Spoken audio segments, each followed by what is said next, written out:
So, today's Twitter topic is Elon Musk just sparked a massive controversy after claiming that South Africa is blocking Starlink because of his race. He says Starlink hasn't been granted a license to operate in the country despite multiple attempts. And according to him, the reason comes down to one thing. He doesn't meet the country's racial ownership requirements. He even claimed there were opportunities to so called work around the system, but he refused to do that.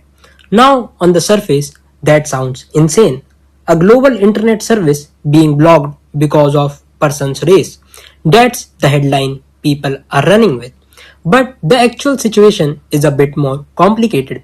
South Africa has a policy framework called Black Economic Empowerment, introduced after apartheid ended.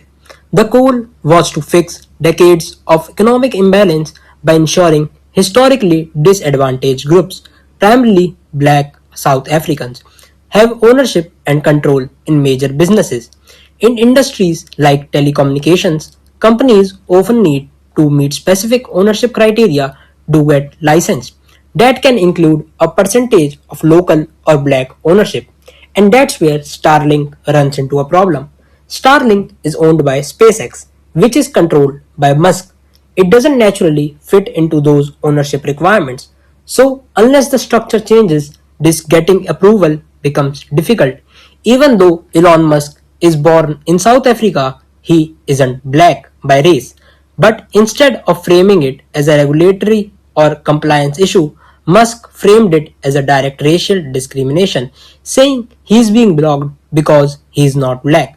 That wording is what turned this into a global debate instantly.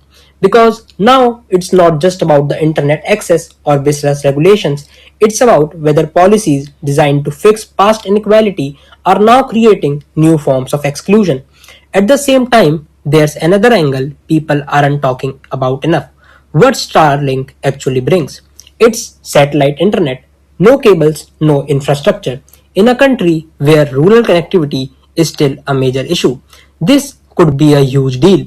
Faster rollout, wider coverage, and potentially cheaper access in undeserved areas. So, now you have got a situation where a country is trying to enforce its economic policies, a billionaire is calling out those policies discriminatory, and a technology that could benefit millions is stuck in the middle. As of now, nothing has changed. Starlink is still not licensed in South Africa. The policy still exists, and Musk isn't backing down from what he said. So, this isn't over. It's really just getting started.